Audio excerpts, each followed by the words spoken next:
बात की करो विदाई, हम सब हिंदू भाई भाई। सनातनी हिंदुओं को एक करने के लिए पदयात्रा पर निकल रहे।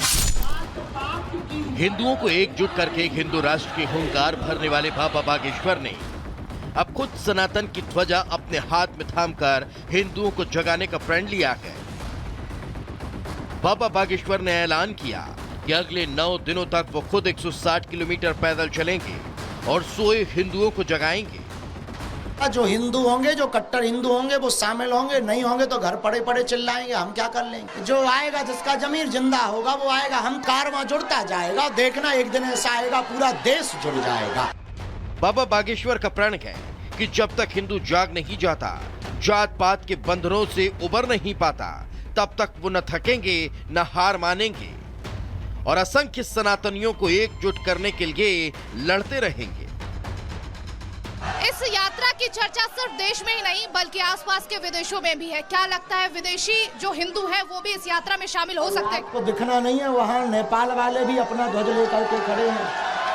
नेपाल से भी आए हैं, भारत से भी आए, पूरे विश्व के लोग आ रहे हैं। जिनका जमीर जिंदा है वो आ रहे हैं। हम तो निकलेंगे, बाकी हनुमान जी की इच्छा।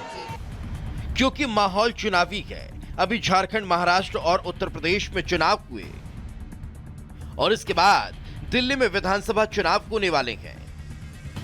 इसलिए बाबा बागेश्वर की इस पदयात्रा को चुनावी चश्मे से देखा जा रहा है। हालांकि बाबा बागेश्वर ने रिपब्लिक भारत से बातचीत करते हुए साफ कह दिया कि उनकी कोई पार्टी नहीं, वो किसी दल के नहीं हैं, तो बस भगवान राम के। और जो भगवान राम का है, सनातन की बात करता है, बाबा बागेश्वर उसी के साथ खड़े रहते हैं।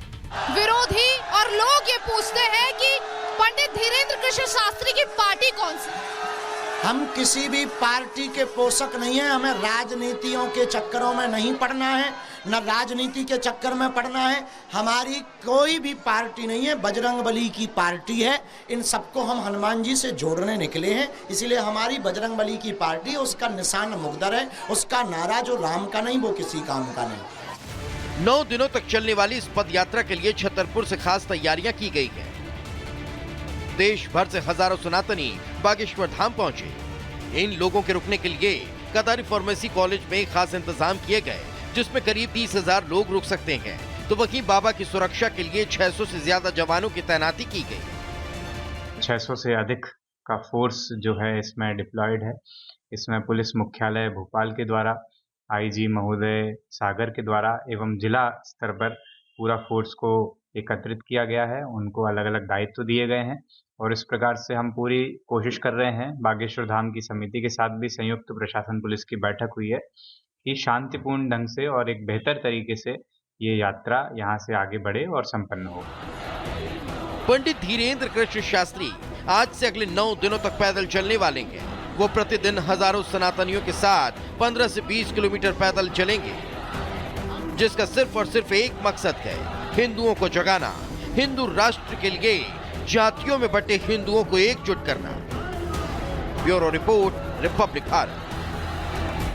और आइए अब आपको बताते हैं धीरेन्द्र शास्त्री पदयात्रा के जरिए कौन सा संदेश देने जा रहे हैं। मध्य प्रदेश की छतरपुर से पंडित धीरेन्द्र शास्त्री की ये जो पदयात्रा है ये शुरू होगी। पदयात्रा का मकसद सनातनियों को एकजुट करना है। बागेश्वर धाम से ओरछा तक चलेगी हिंदू जोड़ो पदयात्रा। 21 नवंबर से 29 नवंबर तक ये पदयात्रा चलेगी। 160 किलोमीटर पैदल यात्रा करेंगे पंडित धीरेन्द्र शास्त्री। धीरेन्द्र शास्त्री की पदयात्रा में सुरक्षा के भी पुख्ता इंतजाम किए गए हैं। पदयात्रा में सुरक्षा को देखते हुए 600 जवानों की तैनाती की गई है। यानी 9 दिनों तक ये जो पूरी पदयात्रा है इसके लिए इंतजाम खास है। मकसद एक है, सनातनियों को एकजुट करना है।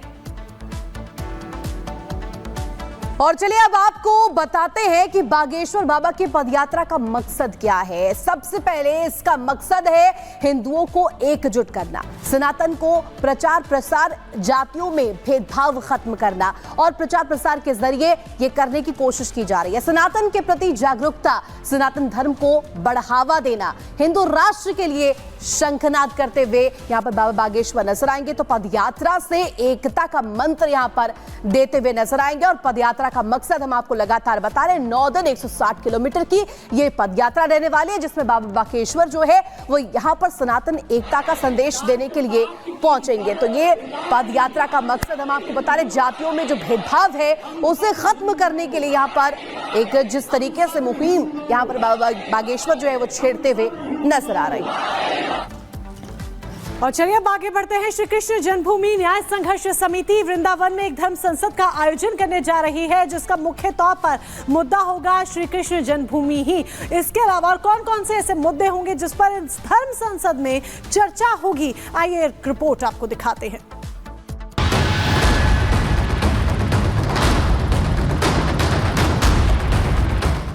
मथुरा में आज सनातनी हुंकार, श्री कृष्ण जन्मभूमि मुक्ति के लिए संत हुए तैयार, दिल्ली टू वृंदावन धर्म संसद से रण।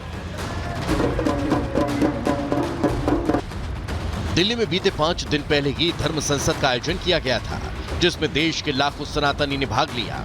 राजधानी दिल्ली में आयोजित इस धर्म संसद में तमाम शंकराचार्यों के अलावा देश के कोने कोने से साधु संत पहुंचे। इस धर्म संसद में सभी सनातनियों ने एकजुट होने का संकल्प लिया। लाखों सनातनियों के हुंकार की धमक देश के कोने कोने में सुनाई दी और आज उसी कड़ी में एक बार फिर वृंदावन में धर्म संसद का आयोजन किया गया। यह धर्म संसद वृंदावन के श्री कृष्ण जन्मभूमि संघर्ष न्यास समिति ने बुलाई है।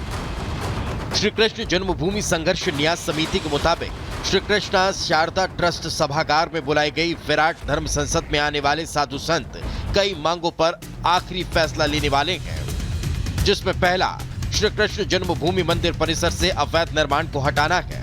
दूसरा, हाईकोर्ट में श्री कृष्ण जन्मभूमि से संबंधित मामले की लड़ाई की दिशा तय करना है।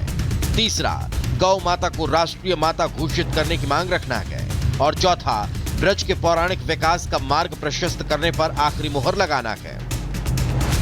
श्री कृष्ण जन्मभूमि संघर्ष न्यास समिति के मुताबिक वृंदावन में आयोजित की गई इस धर्म संसद में देश विदेश के करीब 1000 से अधिक साधु संत इकट्ठा होंगे, जिनमें 200 महामंडलेश्वर, धर्माचार्य और हजारों सनातनी भी शामिल हैं। खास बात यह है कि इस धर्म संसद की अगुवाई कृष्ण जन्मभूमि केस के मुख्य पक्षकार दिनेश शर्मा करेंगे। आपको बता दें, मथुरा में श्री कृष्ण जन्मभूमि को मुक्त कराने को लेकर लड़ाई कोर्ट में है। कोर्ट में श्री कृष्ण जन्मभूमि और शाही ईदगाह को लेकर बहस हो रही है। वहीं श्री कृष्ण जन्मभूमि को मुक्त कराने को लेकर लगातार बैठकों का भी दौर चल रहा है। बताया जा रहा है कि आज वृंदावन में आयोजित धर्म संसद में भाग लेने वाले विशाल संतों की टोली श्री कृष्ण जन्मभूमि को मुक्त कराने पर आखिरी फैसला लेगी। बहरहाल सनातनी भगवान श्री कृष्ण की जन्मभूमि को ईदगाह के कब्जे से मुक्त कराने को लेकर संकल्प ले चुके हैं। देखना यह है कि आज वृंदावन की पवित्र भूमि से सनातनी क्या फैसला सुनाते हैं। Bureau report, Republic Bharat. और शिखा इस वक्त सीधे मथुरा से हमारे साथ जुड़ी हुई हैं। शिखा, किस तरह से इस धर्म संसद के जरिए तमाम विषयों के समाधान निकालने के साथ साथ रास्ता निकालने की भी बात होगी, वहां पर आपके साथ लोग भी मौजूद हैं, उनसे भी बात करें।